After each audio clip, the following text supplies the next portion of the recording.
Hello, my name is Sawyer Bongar. I am 13 years old and I have attended Elmwood Park Academy since I was 3. My oldest memory at Elmwood is getting my picture taken for the first time before school on my first day. I have so many memories of all my teachers throughout my 11 years at Elmwood.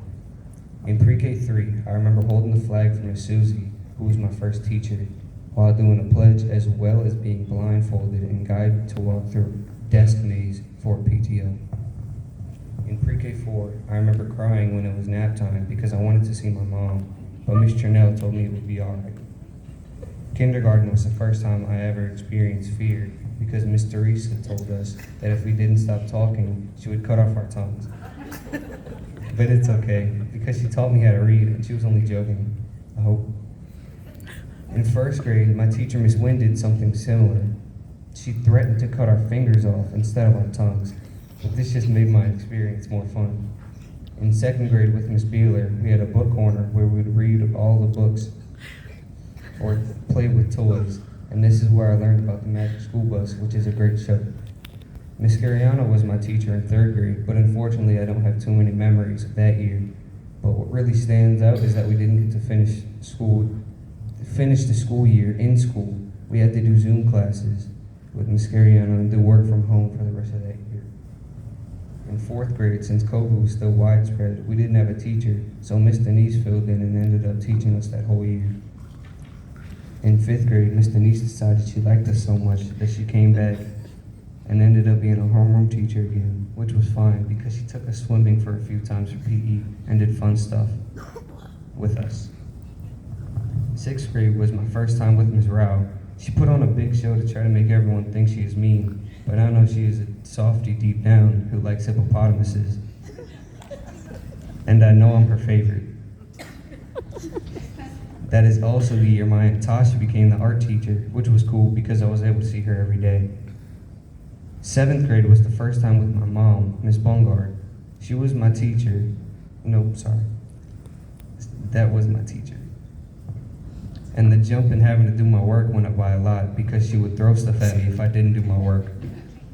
Sometimes it's harder to be the teacher's kid than just a regular student because if I got in trouble with that class, in her class, my mom already knew. And finally, eighth grade, which was my last year here at Elmwood Park Academy. Of all of my 11 years of going to the school, this year was the fastest and I wish I could do it all again because of all the memories and great friends I have made over the years at my favorite place in the world.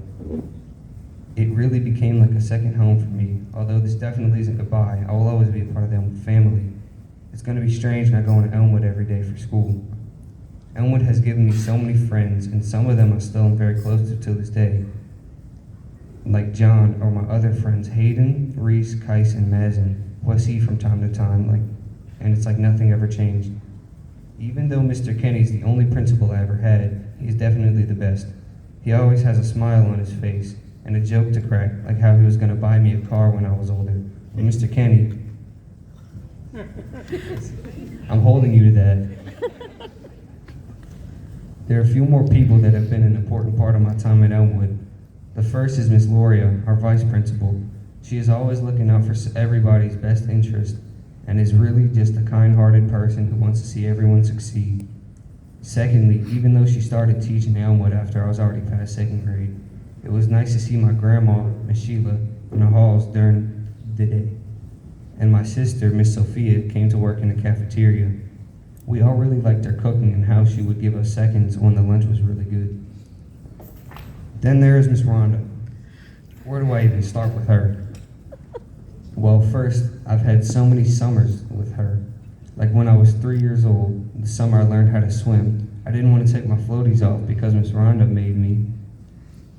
But Miss Rhonda made me, and by the end of the first week of swim lessons, not only could I swim, but I was doing front flips into the pool.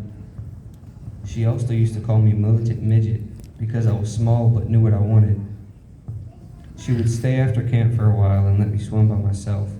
Also, one summer I thought I was too old for group 1 and didn't want to be in group 2, so Miss Rhonda let me stay with her kids in group 4, and we would dance all day long. Now I would like to thank my family. My family has played a crucial role in helping me become the person I am today.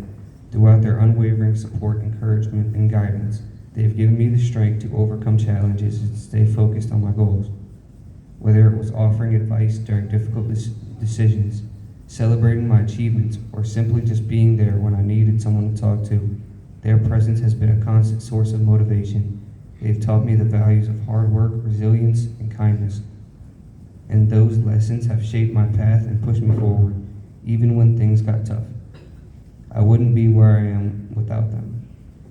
I'd be lying if I said I was excited about going to high school. I know we have to grow up and move on, but it's hard to imagine that high school will be as good as Elmwood. It's going to be hard for any school to live up what I'm used to. I don't know what they'd have. I don't know if they have people like at. I don't know that they'd have anything like the people at Elmwood, because the people at Elmwood really care about you and be your friends for years. One thing I'm looking forward to is playing sports at school. I hope I would be the best at soccer. Elmwood has been a great experience for me, and if I had the chance, I would do it all again. Thank you.